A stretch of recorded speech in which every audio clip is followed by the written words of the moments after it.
Sources of rural credit. अभी तक हमने बात किया रूरल क्रेडिट कितनी तरह के होते हैं। अभी बात करते हैं कि रूरल क्रेडिट के सोर्सेज क्या होते हैं, मतलब कहाँ से रूरल का क्रेडिट क्रिएट किया जाता है, मिलता है। The sources of rural credit can classified non institutional sources and institutional sources. अब नॉन इंस्टीट्यूशनल सोर्सेज क्या होते हैं, जैसे इनफॉर्मल सेक्टर कहते हैं। क्या नंबर 1 देखो, these are the traditional sources of rural area in India. ये बहुत ट्रेडिशनल सोर्सेज है, काफ़ी लंबे टाइम से यही गांव के किसानों के लिए मेन सोर्स ऑफ क्रेडिट होता है। कह रहा these sources including money lender, relative, trader, commissioner, agent and landlord friend. मतलब ये वो सोर्सेज होते हैं जैसे जो मनी उधार देते हैं, साहूकार हो गए, जमींदार हो गए, दोस्त हो गए, जो जिनसे इन्हें ईजिली लोन लेकिन ज़्यादा इंटरेस्ट रेट पे लोन मिलता है। अब सेकंड देखते हैं, out of the all above sources money lender have been advising the major share of the rural credit. तो ये मेन सोर्सेज रूरल क्रेडिट का मेन शेयर इन्हीं के पास होता है। Correct, they advance nearly 94% total credit requirement in 1951। अगर देश की आती की बात करें तो 94% जो क्रेडिट था उसके सोर्स यही थे। The major problem taking the loan from the money lender, main problem क्या थी, number 1, they charge very high interest rate and this exploit farmer. पहला सबसे मेन रीज़न ये था जो इसका ड्रॉबैक था कि बहुत ज़्यादा हाई रेट चार्ज करते थे और एक्सप्लॉइट करते थे किसानों को जो ये लोन लेता था। Second, they acquire the land to failure the pay back of loan. अगर वो अपना पैसा वापस नहीं कर सकते तो उनकी लैंड को एक्वायर कर लेते थे, लैंड में कब्जा कर लेते थे।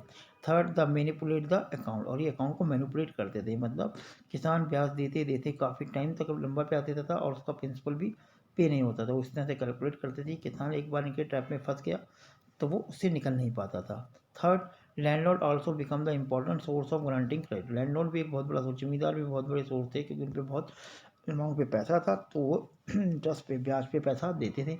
And some of the problem are facing by the farmer, जो प्रॉब्लम फेस करते थे, landlord charge the high rate of interest. इनके साथ भी प्रॉब्लम थी कि वो भी high rate of interest charge करते थे किसानों से दिए हुए लोन पर। They exploit the small farmer by manipulate the account. Same वही, वो भी मैनिपुलेट करते थे अकाउंट को ताकि जो किसान है एक बार लोन ले ले तो ब्याज देते देते उसकी पूरी ज़िंदगी निकल जाती थी और साथ ही साथ वो उसकी लैंड पर भी कब्जा कर लेते थे। दूसरा, धीरे धीरे जब आज़ाद हुआ तो गवर्नमेंट ने इस रिगार्डिंग काम किया और उसने इंस्टीट्यूशनल सेक्टर आया जिसे हम फॉर्मल सेक्टर कहते हैं, जो गवर्नमेंट के थ्रू इस्टेब्लिश किया जाता है नॉर्मली, और एक कई कॉर्पोरेट सोसाइटी के थ्रू इस्टेब्लिश किया जाता है जो प्रॉपर वे से काम करता है और उसका रेट ऑफ इंटरेस्ट वगैरह भी कंपेटिवली कम होता है, उसमें किसानों का एक्सप्लॉयटेशन नहीं होता। कह रहा corporate credit society and establish in 2004 which play the major role of shifting the role of informal sector formal sector of providing credit। जो informal sector से formal sector की तरफ ट्रांसफ़र करना था रूरल क्रेडिट को, गाँव के ऋण को, जो गाँव के लोग ऋण लेते थे, उधार लेते थे, लोन ब्याज लेते थे, वो इनफॉर्मल से फॉर्मल की तरफ क्रेडिट करना इसका मेन मोटिव था। The major change in the occurs in after 1969 when India adopt the social banking and money agencies approach for adequate meet for the need of the rural area। 1968 में जब government ने social banking वगैरह start की तो कई sector से कई agencies ऐसी आई जो खुद रूरल को डेवलप देने के लिए एक रिकॉग्नाइज फॉर्म में आगे आई। Also nationalisation of commercial bank का नेशनलाइजेशन किया गया 1969 में। In July 1969 expand the rural formal sector, इसने फॉर्मल सेक्टर को और ज़्यादा अच्छा बना दिया। इसमें कई कैटेगरी आई। Number 1, corporate credit society. Corporate credit the society advance credit to the farmer at a reasonable rate of interest. वो फार्मर को एक रीजनेबल इंटरेस्ट पर उधार देती थी। And this contribute 30% of rural nearly rural credit and this focus on the following object. इसका main object क्या था, number 1, to free the farmer from the clutch of the money lender. जो साहूकार या जो ब्याज में देने वाले लोग थे उनके पकड़ से इनको फ्री करना। To advance credit for the low rate of interest, ये जो क्रेडिट देते थे उसका रेट ऑफ इंटरेस्ट बहुत ही कम होता था। To spread credit facility to all over the country, पूरे देश में वो इसको फैलाना चाहते थे कॉर्पोरेट सोसाइटी वाले। And ensure the timely and conditional flow of credit to rural area, time पर और कंटिन्यूसली उन्हें रूरल एरिया में क्रेडिट उन्हें आराम से मिलता है। सेकंड पोर्शन की बात करें तो लैंड डेवलपमेंट बैंक आया।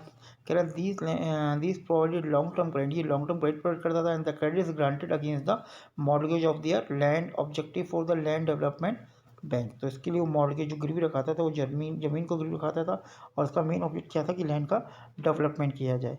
To provide the long term, तो मेन पॉइंट क्या to provide the long term loan. Second, to provide the credit purchase of agriculture input and instruction permanently structure of the, जिसका ये इसका main motive था।